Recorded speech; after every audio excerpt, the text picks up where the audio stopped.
Matemáticas primer grado. Bloque 1. 9. Existencia y unicidad 1. Ángulos entre paralelas.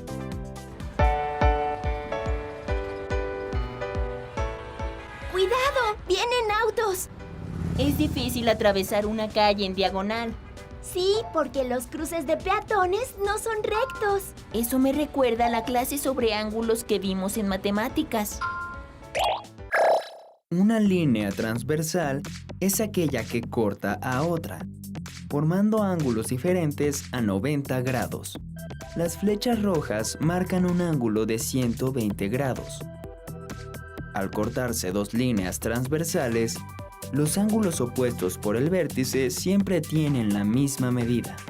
Si ya tienes eso claro, entonces vamos a ver cómo son los ángulos que se forman cuando dos rectas paralelas son cortadas por una transversal. Como verás, el trazo de esta transversal ocasiona que se formen 8 ángulos. ¿Los ves? 1, 2, 3, 4, 5, 6, 7, 8. Mira la imagen con atención. ¿Cuántos ángulos crees que miden lo mismo que el ángulo número 8? ¿Y cuáles son? Pausa el video para que puedas analizar la imagen. Por lo que hemos visto, los ángulos opuestos por el vértice siempre tienen la misma medida. Esto significa que el ángulo 6 mide lo mismo que el 8.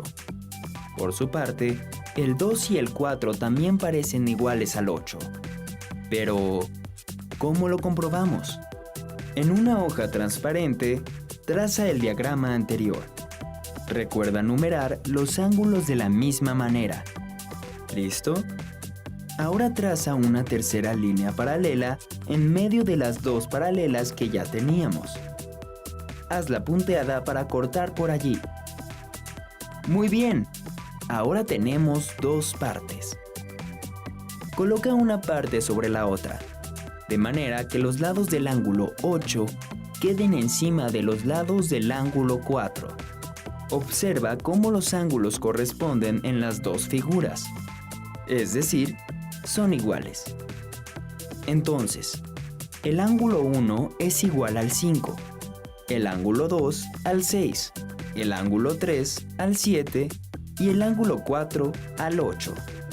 Ahora sí, podemos afirmar que el ángulo 8 es igual al 6 y también es igual al ángulo 4 y al ángulo 2.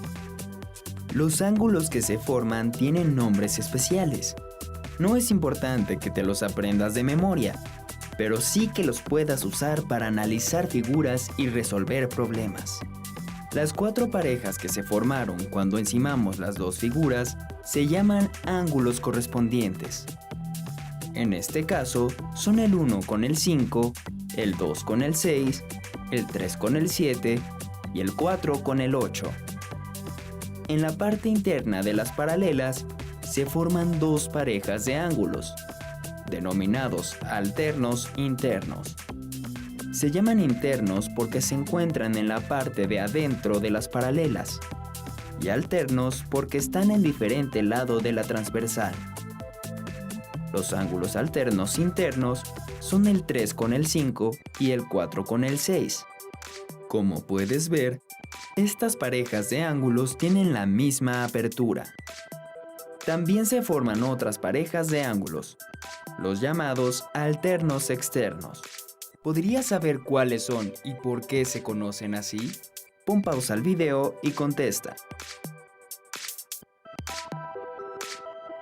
Los ángulos alternos externos se encuentran en la parte externa de las paralelas, en lados alternos de la transversal, y tienen la misma medida entre sí. Son el 1 con el 7 y el 2 con el 8.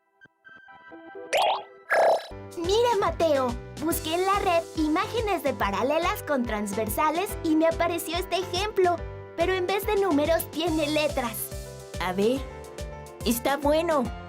Entonces, si el ángulo B mide 80 grados, ¿qué otros ángulos miden lo mismo? ¿Y cuánto mide el ángulo A?